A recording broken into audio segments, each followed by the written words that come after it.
Assalamualaikum warahmatullahi wabarakatuh. Selamat pagi rekan-rekan. Hari ini kita akan membahas tentang sejarah ekonomi Islam, yang mana ini adalah materi saudara di minggu keempat kalau nggak salah, kelima. Nah, jadi ini adalah materi yang sebenarnya saudara terima di minggu ini. Sesuai janji saya di video kemarin, saya janjikan 2 hari atau lusa setelah video kemarin diterima.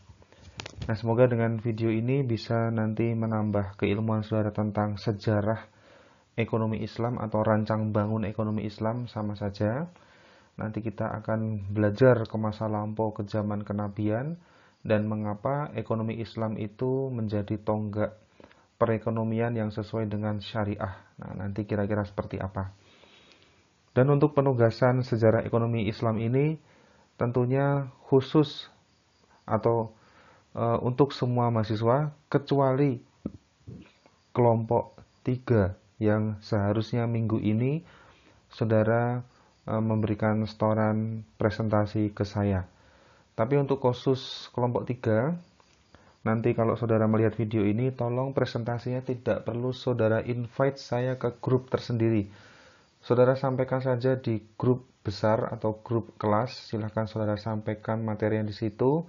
Atau kalau saudara menghendaki option lain, saudara bisa membuat video YouTube seperti yang saya buat ini, silahkan. Atau saudara melakukan Zoom atau Webex sama saya, monggo. Yang menurut saudara nyaman seperti apa, saya mengikutinya.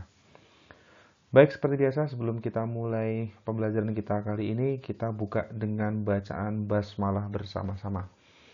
Bismillahirrahmanirrahim. Selamat belajar dan semoga bisa dapat dimengerti oleh saudara.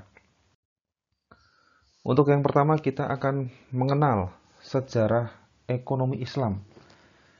Jadi pada hakikatnya ekonomi Islam itu bukanlah sebuah ilmu dari sikap reaksioner terhadap fenomena ekonomi konvensional. Jadi ini bukan ekonomi Islam itu hakikatnya itu bukan ilmu dari sikap reaksioner, artinya menyikapi dari fenomena ekonomi konvensional yang pada saat itu sudah berkembang pesat. Artinya zaman dulu itu ya tidak mengenal sistem riba dan tidak ada pembayaran yang menggunakan uang kertas. Kemudian sistem bisnisnya masih banyak mengandung tipu menipu dan tidak transparan. Jadi ini bukan reaksioner kalau katanya di buku yang kemarin saya kulik.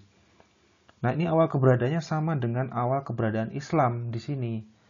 Nah, kalau katanya yang saya baca, ini 1500 tahun yang lalu itu mulai berkembang tentang ekonomi Islam. Sama dengan awal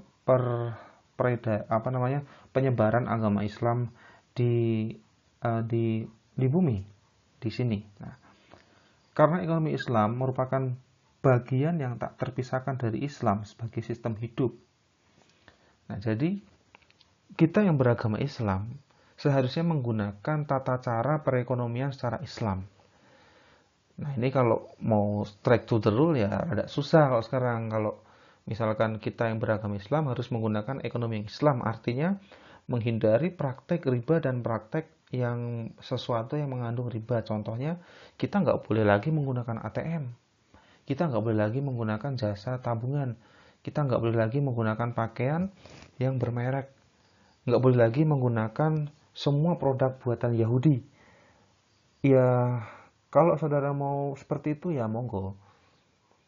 Ada juga yang mengambil sisi positifnya bahwa ya itu semua masih dibutuhkan, kecuali saya mau menjalankan itu semua dan saya menghindari benar-benar praktik riba, yaitu saya tidak mau menghutang.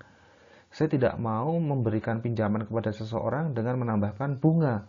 Pinjam ya pinjam, balikin ya balikin. Ketika saya minjam sama teman ya maka saya harus mengembalikan sejumlah yang saya pinjam.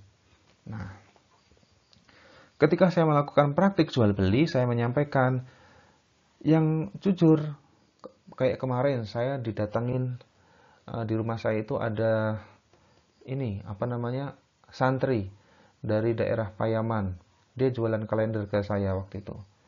Dia datang ke rumah saya bilang, "Pak, saya dari pondok pesantren Payaman apa, saya lupa namanya.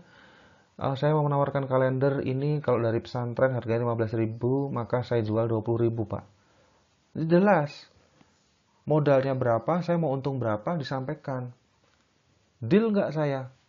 Misalkan saya nawar, enggaklah 17 saja ya. Sananya mau enggak? Ridho enggak? Nah, kalau sananya ridho ya berarti dilepaskan dengan harga 17.000 dan dari sana mengambil margin 2.000. Saya ya sudahlah gitu lah. Oke, saya deal 20.000, saya bayar, saya terima. Terima kasih ya Pak. Ya sudah selesai. Nah, itu bisnis yang sebenarnya. Nah, kita mau nggak menjalankan bisnis ini? Model bisnis seperti ini. Bilang ketika saudara jualan minuman bubble tea dan sebagainya, ketika ada konsumen, misi Pak mau beli ini yang rasa coklat. Oh ya, Pak mohon maaf ini saya menjual dengan harga 20.000 dan modal dasar saya adalah 3.000 rupiah. Atau mungkin 5.000 rupiah. Ini es batunya nggak dihitung Pak karena ya ini belinya borongan. Mesti orang mah mengatakan, mahal bener jualannya 20.000, maka modalnya cuma 5.000. Ya rata-rata orang jualan minuman itu ambil marginnya fantastis kok. Nah kalau saudara mau menyampaikan dengan hal yang seperti itu ya bagus, sesuai dengan syariat. Tapi kalau enggak ya monggo, itu kan pilihan saudara. Lanjutkan lagi ya. Islam yang diyakini sebagai jalan atau konsep hidup tentu melingkupi ekonomi sebagai salah satu aktivitas hidup manusia. Jadi dapat dikatakan bahwa ekonomi Islam merupakan aktivitas agama atau ibadah kita dalam berekonomi. Jadi ini kesimpulannya. Dapat dikatakan bahwa ekonomi Islam itu aktivitas. Nih di sini nih yang saudara garis bawahi. Nah, ini aktivitas. Jadi ekonomi Islam itu aktivitas atau ibadah dalam berekonomi. Nah, kalau saudara itu bekerjanya dengan baik, jujur, menyampaikan apa adanya, ya jujur tadi, yaitu saudara bekerja dan beribadah. Kalau kuliah bisa nggak sambil beribadah, Pak? Bisa. Saudara kuliah, ya saudara jujur. Ketika diminta untuk mengerjakan, ya dikerjakan sendiri. Diminta tidak mencontek, ya tidak mencontek gitu. Diminta untuk mengerjakan tepat waktu, ya saudara sesuai dengan tepat waktunya. Nah, saya pun juga begitu. Saya berusaha selalu untuk tepat waktu kepada saudara dalam masalah penyampaian. Ya, terus terang saja ini untuk video cukup kejar tayang, tapi saya tidak peduli. Saya mencoba untuk konsisten. Jam berapapun saya kejar, saya produksi, ya, seperti sekarang nih. Ini kalau videonya on cam, ya saya tunjukkan jamnya. Ini semua saya sampaikan sekarang pukul 3:30 pagi. Jadi ya saya mengejar dengan materi kuliah yang lain. Saya mencoba konsisten kepada saudara untuk memberikan materi tidak terlambat dan tidak menunda-nunda. Nah itu salah satu bentuk saya untuk ibadah gitu, yaitu mencoba menepati janji saya kepada saudara. Baik, kita lanjutkan lagi. Nah, perekonomian di masa Rasulullah Shallallahu Alaihi Wasallam. Ketika di Mekah, itu masyarakat Muslim belum sempat membangun perekonomian, perjuangan dan mempertahankan diri dari intimidasi kaum Quraisy. Nah, kalau zaman dulu itu ceritanya di sini saya rangkum. Di masa Rasulullah, Mekah itu belum ada karena mereka masih berjibaku untuk mempertahankan harga diri dan keislaman di negara Arab, di Mekah maksud saya, dari serangan kaum Quraisy. Nah, kalau kita saat ini sedang berjibaku untuk memboikot produk Perancis. Nah, itu beda lagi ceritanya. Nah, kalau di Madinah gitu, perekonomiannya itu masih sederhana pada saat itu. Prinsip dasar ekonominya itu juga masih sederhana, jadi masih rada berbau-bau konvensional gitu loh. Kemudian terhadap etika dan norma syariah Islam, jadi masih ada komitmennya. Jadi walaupun ada berbau konven, tapi masih ada komitmennya. Jadi ketika melakukan perdagangan ya tidak menyampaikan misalkan, oh ini HPP sekian, kemudian untungnya sekian, ya mungkin tidak menyampaikan, tetapi etikanya dia menjual barang tapi tidak mengurangi kualitas, tidak menjual barang yang sudah kadaluarsa, Nah, jadi sesuai dengan etika dan prinsip dasar syariah gitu loh. Nah, di sana di Madinah itu ada Baitul Malnya. Jadi institusi pengelola keuangan negara. Jadi seperti ya kalau sekarang itu ada Kemenkeu-nya, ada OJK-nya. Jadi ada pengawas keuangannya. Jadi zaman dulu itu sudah ada OJK. Jadi bukan hanya masa sekarang saja, sekarang itu terlambat gitu loh. Seharusnya itu ada pengawas independen seperti sekarang ini, enggak kayak zaman dulu itu cuma ada Kemenkeu, Kemenkeu bisa disetir oleh pemerintah. Eksekutif bisa menyetir bahan masukan dari legislatif. Nah, jadi pusing kan makanya. Nah, seharusnya itu sudah dari dulu. Nah, kalau dari dulu menjalankan sistem syariat Islam, negara kita ya udah maju dari dulu sebenarnya. Karena pengawasannya sudah independen melalui OJK. Nah, tapi dengan adanya OJK pun, saya rasa masih tidak 100%. Karena ya memang dasar landasan negaranya masih landasan negara yang konvensional gitu loh. Jadi kita tidak ngerasani negara, tapi ya begitulah adanya gitu. Tapi ya sudahlah gitu loh. Yang penting kita dalam besok menjalankan rumah tangga itu sesuai dengan syariat. Kemudian zaman dulu sudah ada muzaraah, ada mudharabah bagi hasil dan musokah. Kemudian untuk pemasukan negara mereka sudah bisa mengumpulkan dari zakat dan usur gitu loh. Nah, jadi zakat mereka anggap sebagai pemasukan. Jadi ya kalau sekarang namanya pajak. Nah, jadi pajak itu kita diakui sebagai pajak. Tapi kalau dulu di sana zakat itu untuk pembangunan negara. Kemudian ada di Madinah juga sudah ada sodakoh dan gonimah.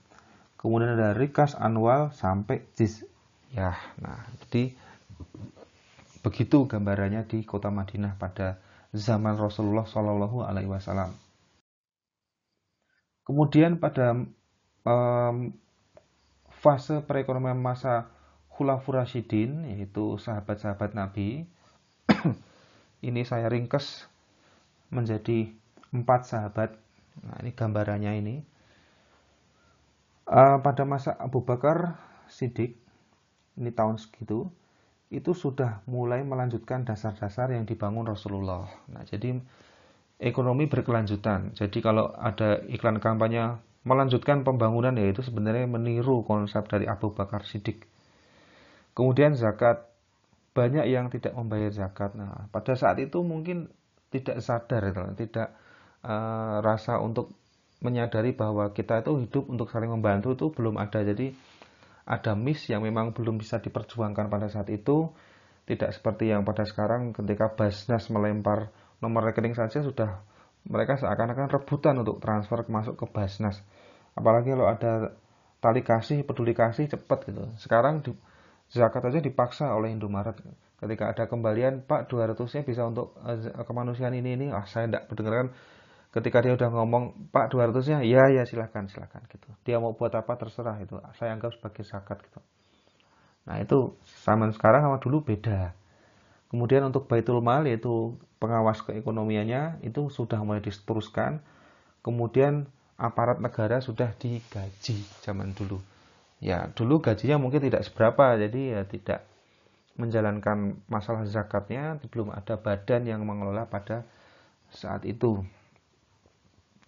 Kemudian dari 537 sampai 634 kita lanjutkan di tahun 577-656, yaitu pada zaman Utsman bin Affan. Nah, zaman itu sudah mulai sadar tentang zakat dan jizyah gitu loh. Kemudian ada nih penambahan perekonomian baru, yaitu masalah supremasi kelautan, yaitu pelabuhan Islam pertama. Jadi mereka mulai membangun perekonomian di sektor pelabuhan. Karena pelabuhan itu adalah zaman dulu adalah model transportasi untuk menjangkau di luar kepulauan yang dipisah oleh maritim. Jadi mereka mulai membangun sistem perekonomian di pelabuhan, yaitu mulai membangun pergudangan yang nanti akan disewakan kepada saudagar yang habis belanja atau untuk menyimpan hasil dari perdagangan. Kemudian dari pelabuhan nanti akan mereka distribusikan ke rumah-rumah dengan distributor kargo zaman dulu mungkin ya sudah ada ya. Nah, lalu di situ ada mulai membangun pasar ikan juga, itu sebagai sentra bisnis di kelautan. Nah, kemudian ada komposisi kelas sosial. Jadi mulai ada klaster nih. Klaster untuk, mohon maaf, untuk masyarakat yang mampu dan tak mampu dan tengah-tengah dan sangat tidak mampu. Jadi harapannya apa? Harapannya itu nanti ya untuk menumbuhkan perasaan empati gitu loh. Jadi kalau ketika empatinya sudah ada, nah zakatnya mulai bisa jalan. Nah makanya pada zaman itu kan, zaman Utsman bin Affan tadi disebutkan zakat dan jizyah sudah jalan. Nah ini salah satu caranya yaitu dengan membuat komposisi kelas sosial. Nah jadi ada daerah elit, kemudian ada daerah non elit, itu mulai dibikin klaster dan mulai dibikin apa namanya, bahwa ya memang kita ini tidak semuanya mampu loh. Jadi ada yang tidak mampu juga. Makanya dengan adanya pembuatan status sosial yang kalau katanya itu bilang tercium tidak mampu, nah itu ya itulah gitu loh. Harapannya tidak hanya ngomong aja tapi juga dibuktikan bahwa ketika orang memang tidak mampu ya wajib dibantu, jangan cuma dikomentarin tok gitu. Nah, itu pada zaman Utsman bin Affan sudah mulai tergerak. Nah, kemudian dari tahun 577 kita lanjutkan lagi di tahun 584, yaitu di tahun masa Umar bin Khattab. Nah, di situ sudah sektor pertanian dan irigasi mulai dijalankan, karena dengan pertanian kita bisa berswasembada, tidak bergantung dengan negara lain. Kemudian adanya mulai hukum perdagangan dan pajak, mulai menegakkan aturan hukum supaya apa? Perdagangan itu tidak diselewengkan dan ada perlindungan hak konsumen di sana. Nah, itu sudah mulai terfikirkan di zaman Umar bin Khattab. Kemudian pajak itu sebagai sarana untuk menggaji aparat biar kerjanya benar gitu loh, tidak hanya korupsi saja dan bisa bertanggung jawab.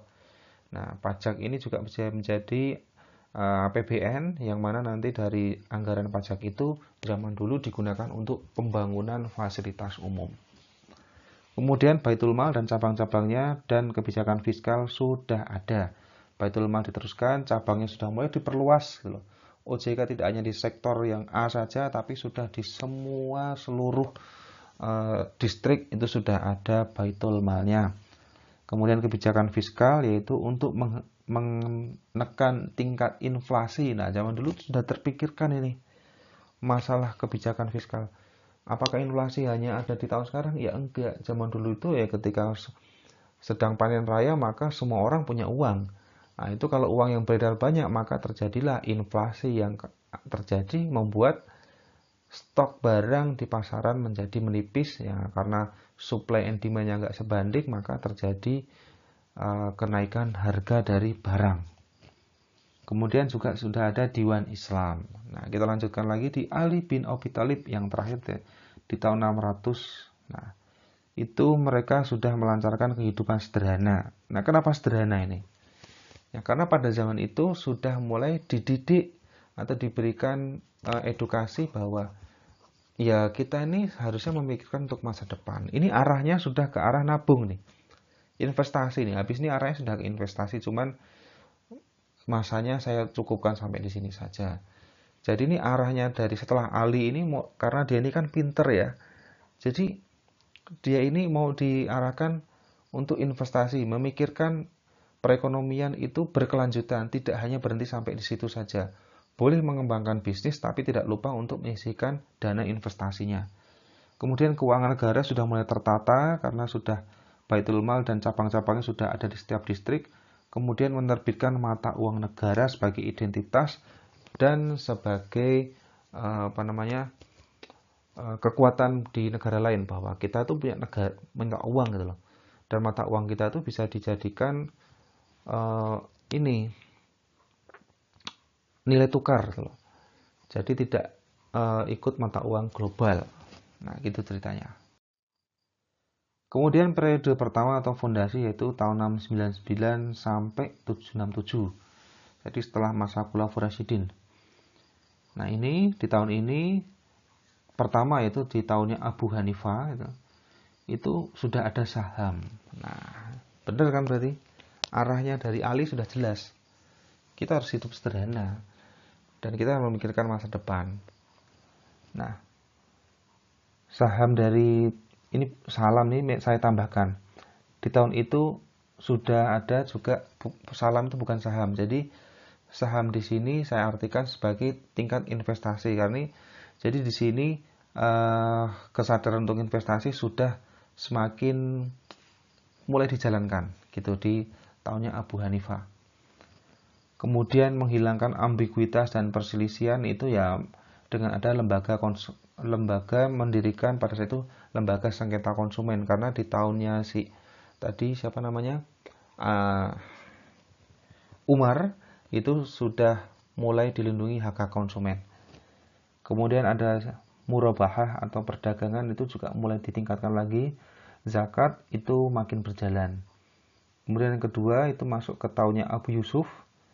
Perpajakan dan para negara mulai lebih settle lagi bahwa perpajakan itu mulai dibagi lagi dari yang tidak hanya pajak perdagangan sampai ke pajak hadiah gitu loh.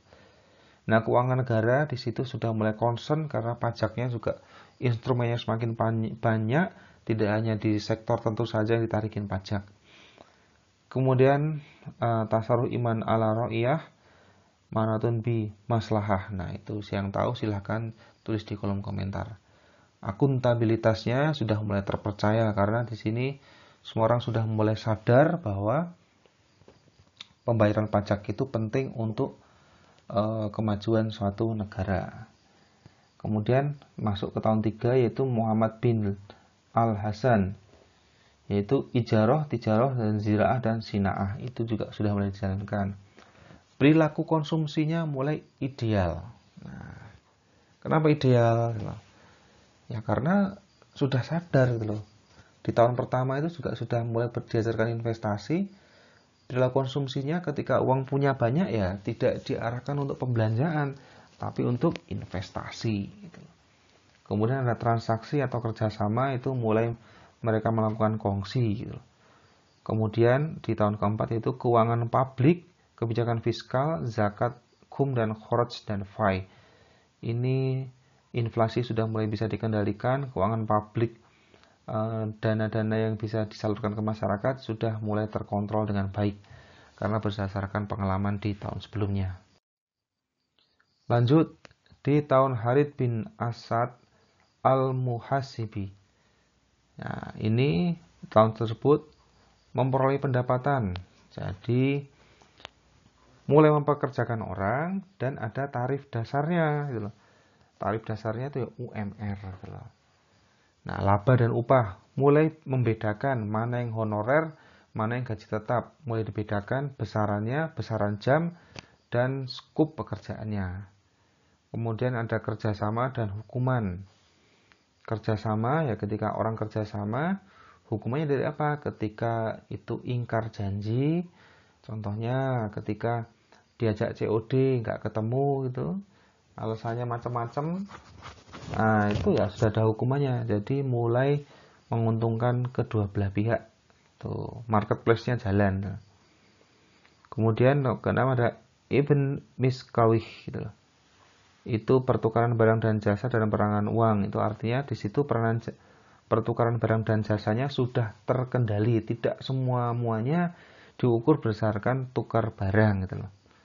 Kemudian kompensasi penggantian ketika ada barang rusak dan sebagainya sudah ada kompensasi masalah penggantian.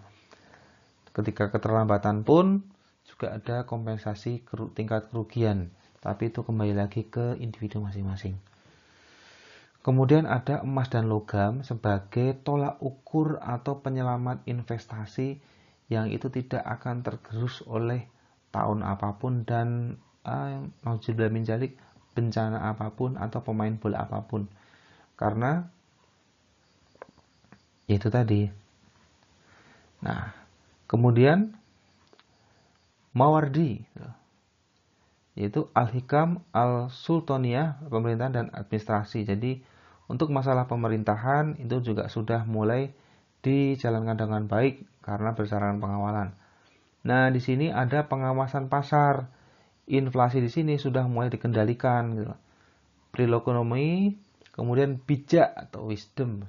Masyarakat sudah mulai bijak dalam menggunakan keuangan. Mudharabah dalam transaksi keuangan juga sudah dijalankan dan transaksi dagang sudah murni dengan baik, tidak ada barter dan tidak ada tipu-menipu. Nah, ini masuk ke periode yang kedua. Jadi mohon maaf kalau menjemukan ya, ini namanya juga sejarah ya. Sejarah rancang bangun ya saya jabarkan dari awal sampai akhir tuh. Ya, ini semoga tidak bosan gitu. Ini sebagai pengetahuan saja. Saudara mengenal tokoh-tokoh dan pada masa itu mulai berkembang ekonominya. Nah, kita masuk di tahun Al-Ghazali. Nah, itu pertukaran dan evolusi pasar sudah mulai berkembang. Di situ nilai pertukaran itu, nilai barter juga sudah mulai ditinggalkan dan nilai pertukarannya itu sudah berdasarkan value-nya. Karena ada evolusi pasar. Kemudian produksi dan peranan negara. Negara sudah mulai incas langsung ke ekonomi masyarakat. Jadi tidak ada nanti cukong yang merugikan konsumen. Kemudian barter dan evolusi uang gitu loh. Jadi nilai barter sudah terevolusi dengan bentuk uang. Jadi yang dulu daging 2 kilo mungkin kalau dievolusi uang jadi setara ya. Nah, kalau daging 50 2 kilo ya 100.000 gitu sudah ada nilainya. Dan pada tahun tersebut berkembang riba. Nah, karena bank konvensional sudah banyak tuh. Dan ada individu. Nah, sudah kalau udah ketemu riba pasti ada individu. Karena orang tidak akan mau berbagi karena yang dia pikirkan adalah gimana caranya saya membayar angsuran. Bener nggak? Kemudian masuk ke Ibnu Taimiyah. Nah, itu persaingan pasar bebas. AFTA nih kalau di sini. ASEAN Free Trade Area. Nah, di sana juga udah mulai pasar bebas. Orang asing sudah boleh berdagang dan berjualan di negara tersebut. Kemudian ada market supervisornya, jadi sudah ada pengawas pasarnya, pengarahan negara ya sudah ikut mengawasi. Kemudian ada kepemilikan dan sumber daya ekonomi. Jadi sudah mulai ada tadi kan kepentingan individu nih di Al-Ghazali. Makanya di sini ada kepentingan dan sumber daya ekonomi. Orang sudah cenderung untuk menguasai daerah-daerah yang berpotensi menjadi daerah emas. Nah, dan itu dikuasai oleh orang tertentu saja. Jadi monopoli pasar pada saat itu sudah mulai berkembang juga. Kemudian kita lanjutkan lagi di masa Ibnu Khaldun aja biar cepat. Ini Muqaddimah udah jalan, perdagangan internasional udah jalan karena tadi persaingan bebas sudah masuk. Hukum permintaan dan penawaran itu sudah mulai harus diawasi. Kalau di daerah-daerah itu ada namanya TPID, Tim Pengawas Inflasi Daerah. Nah, ini sudah mulai digalakkan.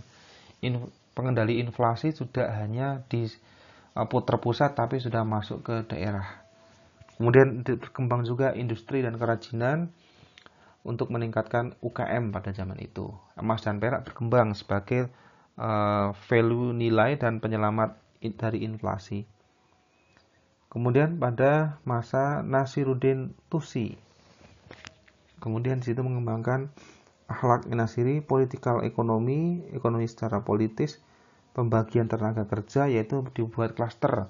Ini tenaga kerja kasar, tenaga kerja di administrasi, kemudian ini pengawas ekonomi, ini lagi adalah pengawas kerajaan atau raja atau gubernur. Nah, pada saat itu pemerintahnya masih tidak gemuk seperti sekarang ya. Jadi untuk membuat efisiensi dan efektivitas dari anggaran negara. Kemudian strategi kerjasama mulai dijalankan, tabungan konsumsi dan tabungan atau konsumsi berlebihan. Orang jadi edik untuk nabung. Karena ya itu tadi, pada masa Al-Ghazali itu memulai memikirkan kepentingan individu. Jadi orang udah malas berbagi. Makanya tabungan di Baitul Mal di suatu daerah membludak dan masyarakatnya karena semuanya pengen nabung. Nah, pajak dan pertanian juga sudah menjalankan untuk membuat perekonomian negara itu jalan ya. Salah satunya pajak, pertanian sebagai sarana kita swasembada pangan. Bentar ya. Mohon maaf suara saya sudah mau habis tadi. Saya lanjutkan ya. Periode ketiga yaitu Shah Waliullah itu sudah jalan Hujatullah, Al-Baligho, kemudian kerjasama pertukaran oke, pembagian ekonomi alamiah itu jadi sesuai peruntukan. Jadi maksudnya di sini jalan, kemudian kepemilikan dan pengelolaan negara dijalankan lanjut, pajak seperti biasa lanjut. Kemudian Muhammad Iqbal, Islam, kapitalis dan komunis. Nah, ini sudah mulai terkotak-kotak di antara perekonomian gitu. Karena ada perekonomian yang berbau Yahudi, kemudian ada sistem kapitalis dan komunisme itu. Jadi sudah ada klaster dalam sistem perekonomian yang tidak sesuai dengan syariat. Kemudian peran negara, nah di sini dibutuhkan incasnya untuk mengatasi masalah yang pertama tadi. Zakat mulai bagus digalakkan dan mulai terbentuk organisasinya. Nah, kemudian keadilan sosial. Nah, artinya ya dianggap bahwa kita ini semua sama. Makanya dalam melakukan hal apapun lafazkan yaitu dengan adil. Kemudian tahun 30 yaitu intelektualitas dunia Islam, kebangkitan kembali intelektualitas dunia Islam itu mulai berkembang. Jadi ekonomi syariah pada saat itu mulai berkembang. Kemudian perbandingan sistem ekonomi Islam dengan sistem lainnya, mulai membandingkan antara konvens dengan syariah. Kemudian kritik terhadap sistem ekonomi konvensional, filosofi dan praktikal pembahasan ekonomi Islam, mikro dan ekonomi Islam. Jadi mulai mereka mempelajari tentang ekonomi moneter, ekonomi mikro, makro, kemudian kritik terhadap sistem ekonomi konvensional, mulai melanjutkan kritik itu, kemudian di situ menjelaskan filosofi dan praktikal. Tuh. Kita lanjut. Nah, ini kita skip aja. Muhammad Nejatullah Siddiqi ya, ini asumsi dari ISNI. Kemudian fiturnya itu ya karangannya, saudara bisa lihat. Ini masa Syekh Nawab Haidar Nakfi. Lanjut ya. Ini masa Monster Kaf. Saya jabarkan ini sampai masa ini. Ini di masa Said Mahmud Talegani. Nah, pasti juga ada yang baru mendengar kan. Rata-rata mereka menjalankan ini ekonomi berkelanjutan. Cuman masanya dibikin beda gitu loh. Nanti mungkin beda ketika dulu nggak menggalak kambing, sekarang menggalak kambing. Yang kemarin nggak pakai penutup kresek, sekarang pakai penutup kresek yang jualan ikan. Nah, jadi ini semacam dari tadi itu ekonomi berkelanjutan, melanjutkan ekonomi yang sudah ada dan mempertahankannya, syukur menambah inovasinya. Lanjut ya. Kemudian masa Muhammad Bakir As-Sadr. Ini masih sama melanjutkan. Zakat juga dilanjutkan. Riba ini. Nah, riba mulai dibahas. Di sini mulai masuk riba dan kita harus bisa menang atau fight dengan riba gitu. Nah, saya pun juga berjuang bagaimana meninggalkan riba dengan cepat dan tepat. Nah, jadi begitu saudara yang bisa saya sampaikan. Ini adalah video terakhir saudara. Semoga bisa bermanfaat dan dapat dipahami. Dan saya ucapkan terima kasih yang sudah melihat video ini dari awal sampai akhir. Semoga bisa dapat menjadi tambahan ilmu dan bisa menjadi pembelajaran baru. Nah, untuk penugasan saudara bisa simak di Google Classroom yang sudah saya upload sejak video ini saudara terima. Dan untuk penugasan saya berikan waktu 7 hari untuk masa pengumpulan. Saya harap tidak terlambat dan tidak perlu mencontek temannya, karena saya sudah jamin itu akan merugikan diri sendiri. Dan jangan kaget ketika nanti nilainya berbeda dengan temannya, karena ya saya tidak perlu menyebutkan oh saudara dosanya ini. Nah, jadi ya sadar aja bahwa saudara memang ada kesalahan. Kalau tidak, saudara lurus-lurus saja ya sudah. Berarti nanti nilai A sudah bisa saudara pegang dan saudara sudah bersiap untuk mengajukan draft skripsi. Nah, jadi begitu yang bisa saya sampaikan. Terima kasih. Sampai ketemu di video berikutnya yaitu di minggu depan. Semoga saudara bisa dimengerti, dan sehat selalu di rumah. Saya tutup. Wassalamualaikum warahmatullahi wabarakatuh.